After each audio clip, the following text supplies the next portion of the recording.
So glad to be here with you this morning to talk about silver anvils, near and dear to my heart. I got two.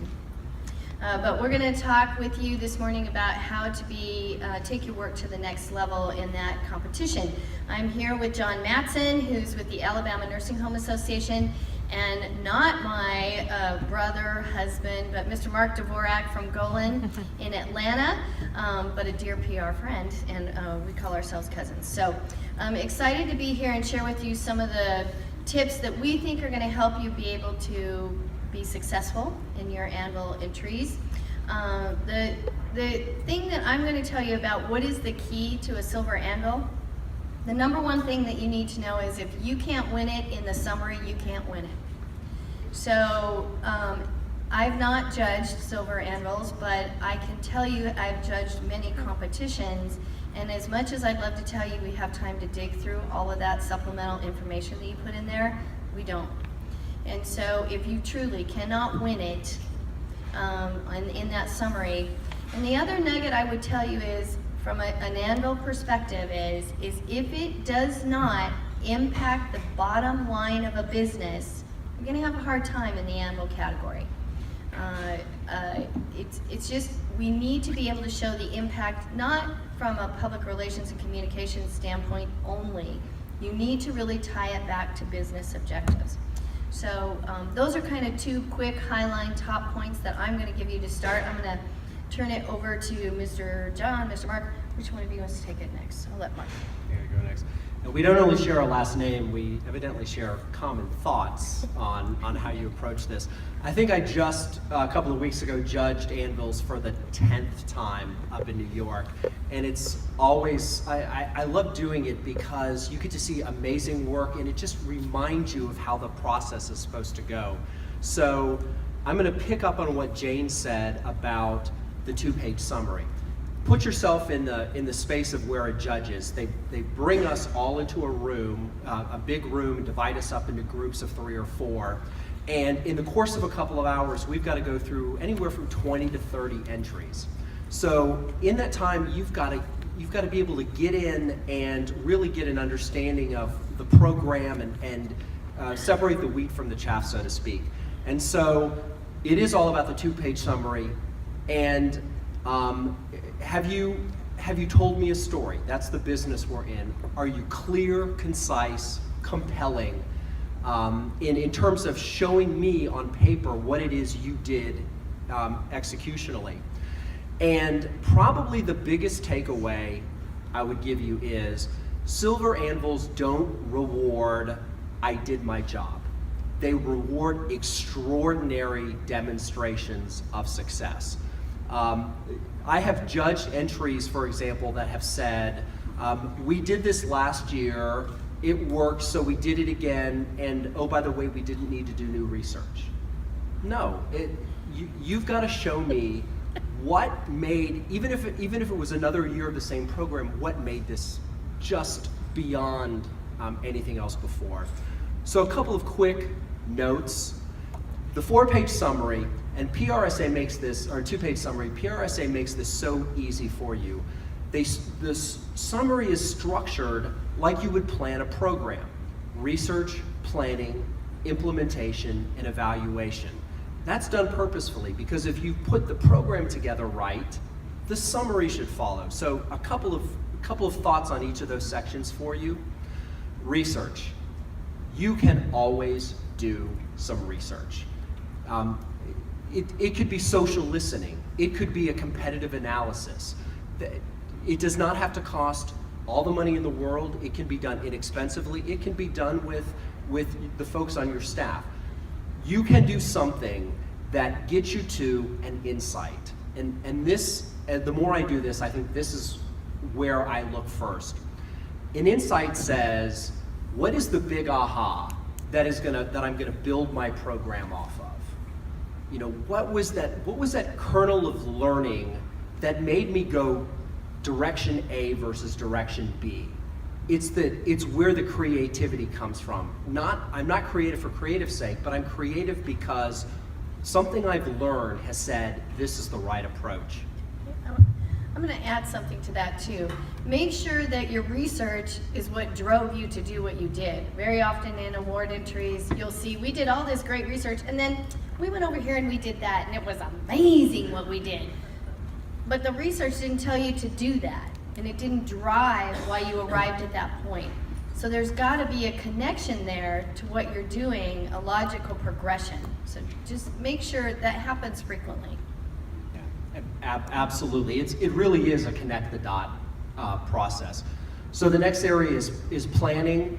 The number one area I think that people get dinged for is setting measurable objectives. And measurable objectives means numbers. And I think back to Mark McClellan, who said we have to get in the business of realizing we can't say we hate math because we're PR people. We have to embrace it, but you've got to have something there. And what you set is what you have to show you evaluated at the end, real clear.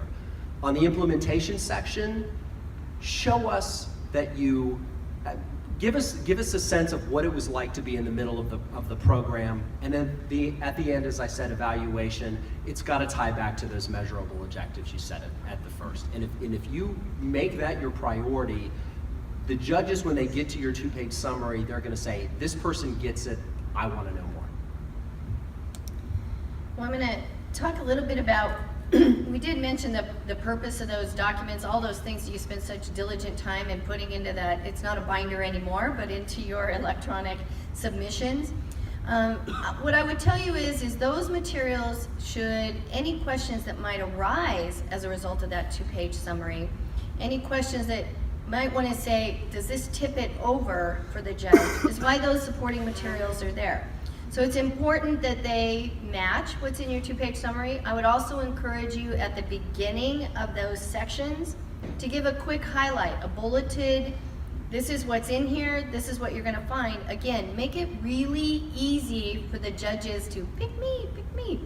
Because when you do that just allows them to focus on the really key points of your entry. So make sure that those, your submission, again, flows and it follows the exact order of what the categories are. That's another thing, that people put things and give them new titles. No, research, planning, implementation, execution, or evaluation. Those are use the exact same titles, make it so easy for the judges to go from there. I want to let John talk to you a little bit about, he's recently in this process, so he can speak to it, about how much time it takes to put a submission together, and what that looks like when you're trying to take this endeavor on. Thank you, Jane. This is not something that you can get done in a couple hours or on a quiet afternoon. If the deadline for submission is Friday, don't wake up on Monday morning and say, hey, I think I want to apply for a Silver Anvil. It's much more involved than that. Personally, I spent more than 40 hours over the course of 5 weeks working on this, and believe it or not, the bulk of that time was spent on just a little 2-page summary, because that's what's so important to get the judge's attention. Then after that, working on the supporting materials. So set aside plenty of time, work on it, then set it aside, and then come back to it when you're fresh. Try to remember everything that went into that plan. You've got to capture all of it and then be very concise and very clear as you put together your 2-page summary. And then remember all the collateral, as Jane just said, that needs to be in your supporting documentation. So you back up all of the things that you're saying in that 2-pager. We also want to talk, there's a ton of resources available for you, especially if this is your first time. I'm an independent, and so I can tell you quite proudly, when I walked across the stage the first time in 2010, I was the only independent that walked across that stage. I understand that it's a big investment. I understand it's a big time commitment. But if you are an independent, this award is not just for big agencies. It's not just for big corporations. It's for extraordinary work. That's what you need to remember. And I guess for me, it still makes my little hair stand on end, to be able to be in that environment and to know that your work is at the same caliber as the giant agencies, as the big corporations who have clearly much more staff, much more budget, I can assure you. I snicker that a lot of the budgets here were under $100,000 for most Silver Anvils. Okay, some of them win that are under $10,000. So what I would tell you is you can do extraordinary work, whether you're an independent, whether you're a boutique agency, whether you're in a small company. Don't discredit where you are in that realm from the bigger picture. You're doing extraordinary work. You're doing extraordinary work. I just want to add to that. When the judges see a smaller organization or a smaller program with a smaller budget that really knocks it out of the park, they want to give that a silver anvil, being on balance versus a giant budget production. If you are scrappy, if you are smart, and you make really great use of those resources, that's more impressive than you had $2 million to spend. So never let size of budget stop you from applying. Yeah, I would agree with that completely. So then I would tell you there are resources at your hand. Take a look at past Anvil winners. They're all up on the PRSA website. They're there. My PRSA is a whole forum where you can ask questions. Where did you struggle the most? What helped you in prepping? What did you do to help prep your anvil? All of those kinds of things are available to you just at a fingertip. And so I would encourage you to tap those resources and tap the other individuals just like us that have prepared entries as well. So I'm going to add to that. Yeah, just one thing to add about it, if there is a previous Silver Anvil winner or Silver Anvil Award of Excellence winner in your local PRSA chapter, seek them out, ask for advice. That's what I did. I used my PR mentor, who happened to have won a Silver Anvil years ago, and she gave me a lot of great advice. You know, you're doing this right, you're doing this wrong, and that helped as I went through the long process of putting it together. And of course, a fresh set of eyes can catch those grammatical mistakes that we glance over just because we've looked at this document for 10 or 20 hours as we've been editing and writing it. So don't be afraid to ask for help and seek out the resources that are closest to you. Why don't you talk about, speaking of that, let's talk a little bit about what's the value. I mean, you invest all of this time, you invest all this energy, you already invested everything in making it happen from the get-go. What's the real value in winning a Silver Anvil? I'm going to let John address that first. Sure.